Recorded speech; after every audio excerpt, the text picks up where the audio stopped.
there is energy locked inside of you that wants to be expressed, but you suppress it. And this is why it has to find a way to make itself heard. Maybe people take it as normal to live a life and keep regret and keep frustration and keep all these things inside of them and not heal it, not let it out, not express it, not learn a way to get rid of it. Yeah, but at the same time, I also believe this is the reason why people suffer from so many different types of diseases at the same time. If your life is fine, then most probably you also don't have questions. But I do believe either the longer you live this life, or the more you start observing the patterns of this life, at some point, questions will come up. And if a person doesn't ask the question, he also cannot receive the answer. I would consider myself also belonging to the category of like achieving and doing and being a workaholic and controlling things and overachieving. But at some point, after achieving many of these different areas, I still was left there with the question, was that it? Was that now the sense of my life? I felt like it was like not enough. I was missing out on something because it was just too simple. It was too shallow for me. I couldn't imagine that like attaining degrees or attaining whatever you like material-wise are looking for, that this is going to be the purpose of your life. So going to work every day in order just to buy something that eventually you come to the conclusion you won't take it with you anyway. We came without it and we're going to go without it. So what is literally the sense of all of this? I do think it is a personal journey, but slowly I start to understand just more and more things by just observing what I'm all the time surrounded with. And what is it? It is pattern. On the one side, everybody, what is it we truly feel like wanting? Freedom, not being restricted. I want to be free. Freedom on the one side, but then what is it that is not granting you freedom? The opposite, I would say, it is structure and pattern. Because if there is a structure, if there is a pattern, it means you do not have the freedom to decide what you want to do. So it sounds like at the moment that freedom is on the one side and pattern and structure is on the other side. Now the fact is like this. Like I just said before, in regards to the body and in regards to the mind. Our body already is following a certain pattern, own biological pattern. Our mind, and therefore also our behavior, is following certain patterns.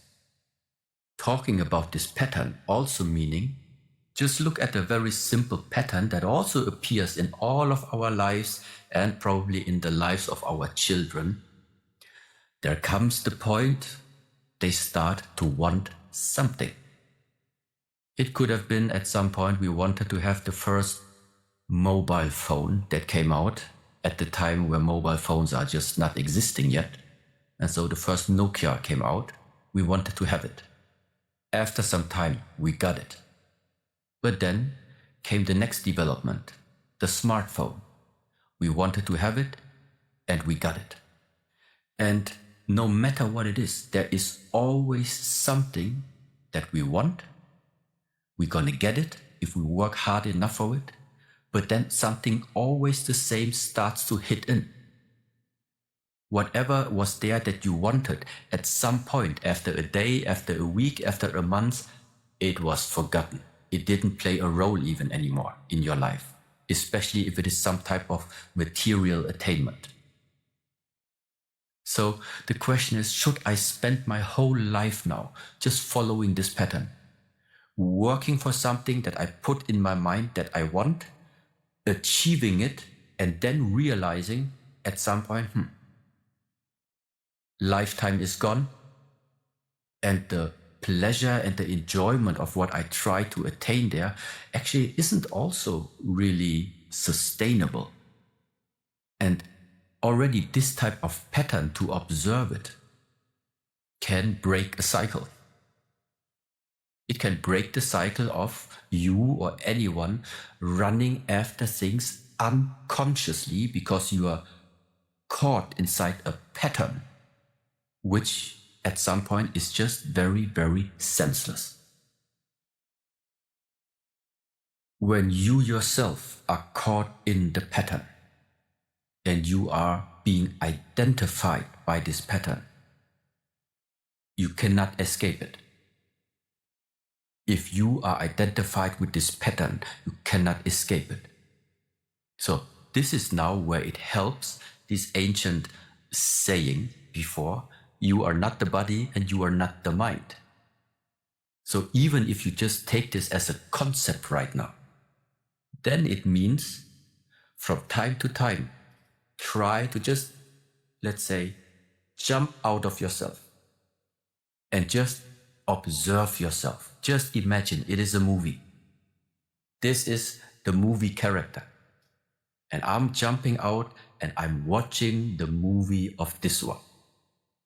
And from this perspective, suddenly, I see something differently. I can see it from a wider perspective because I'm not caught inside my own patterns anymore, but suddenly I begin to see the patterns of this character. Whether you believe in this now or not, it's just about a mind experiment. Just use it as a game if you like. Just go out and watch yourself. Watch your life unfolding. And then this is the beginning where you actually see patterns, where you see behavior that is repeating. Well, some patterns are useful, some patterns are not useful. And step by step, so number one is becoming aware, first of all. What type of patterns are you able to realize and see inside your own life? I think this is where it starts. The awareness and ability to observe yourself. And there you see the awareness to observe yourself, awareness, mindfulness, and be conscious about yourself. This is why meditation practice, for what? To become more aware. Mindfulness practices, why? To become mindful, to become conscious, because this is the beginning in order to break the cycle of this conditioned being, of the conditioned identity. People may be also confused. I'm saying don't have goals and don't work for something you really wish for. I didn't say that because I still do it. I do have visions and I do have wishes sometimes. But those are very conscious wishes meanwhile. So literally when my mind is flooded with so many possibilities, I just have become more conscious in really deciding in what do I really want to invest my lifetime. Is it worth it to attain it that I'm working for right now? And if I still come to the conclusion, yes, even though this lifetime is limited, but to experience whatever it is, yes, it's worth it, I'm going to go for it. Well, then do it. The only thing I try to really prevent people from doing is unconsciously following structures and patterns and cycles in the imagination. It's going to give them something that they are longing for, but it won't. Why would I in the first place go into action at all? So why would I go into doing something? Because apparently something is lacking. Why would I set a goal? Because I assume that when I reach the goal, it's going to give me something that in the moment where I'm setting the goal, I don't have. So this is why doing or going into action or achieving something comes into play. Why would I need to achieve something if in this very moment, I don't feel like I'm missing anything, that there needs something to be achieved. So this is where on the one side, we have this area of doing, achieving, going into action. And the other part is, everything is good as it is. There is nothing to achieve. I am self-fulfilled. I'm self-satisfied. I am being. So we have being and we have doing. And this is for me literally, how do I find this balance between being and doing? Because now, of course, some people say, yeah, if all the time I would be just satisfied with being, well, then nothing would be done in this world in a way. Nothing would happen. So how do I feed my children? How do I pay my bills?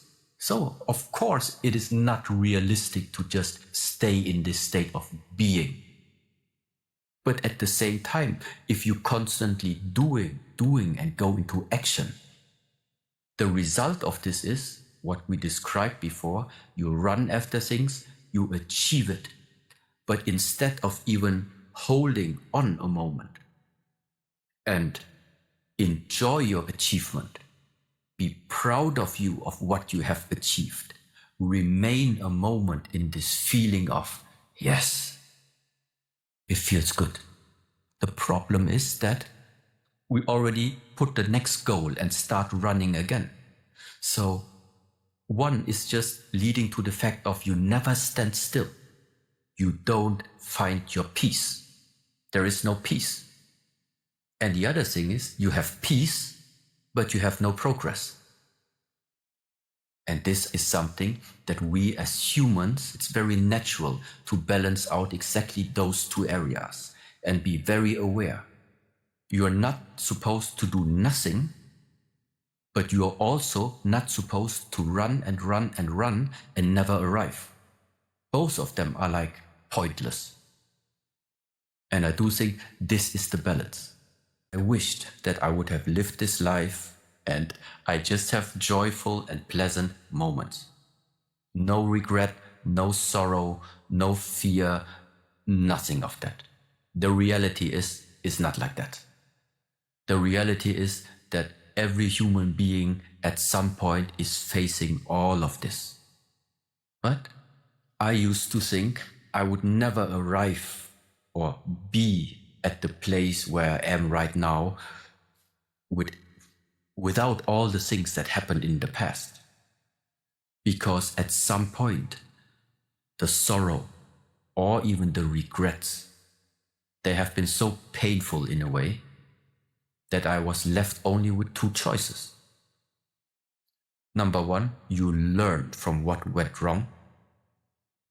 And number two is a very hard part. It's the part of learning to let go by forgiving. Forgiving two areas. In case somebody is involved, you forgive the one that is involved, but foremost, you forgive this one. We always think about how should we forgive like other people, which is already very hard, but it's even harder to sometimes forgive yourself. But you can't move into the future. You cannot move on if you still carry old baggage inside of you. And this is where I feel like it must be learned. Maybe people take it as normal to live a life and keep regret and keep frustration and keep all these things inside of them and not heal it, not let it out, not express it, not learn a way to get rid of it. Yeah, but at the same time, I also believe this is the reason why people suffer from so many different types of diseases at the same time. Because there is some type of, I call it now in my terminology, there is energy locked inside of you that wants to be expressed, yeah, but you suppress it. And this is why it has to find a way to make itself heard, which can be a sickness, which can be cancer, which can be all type of mental diseases that nowadays I think this society has a lot of it. That is the letting go part.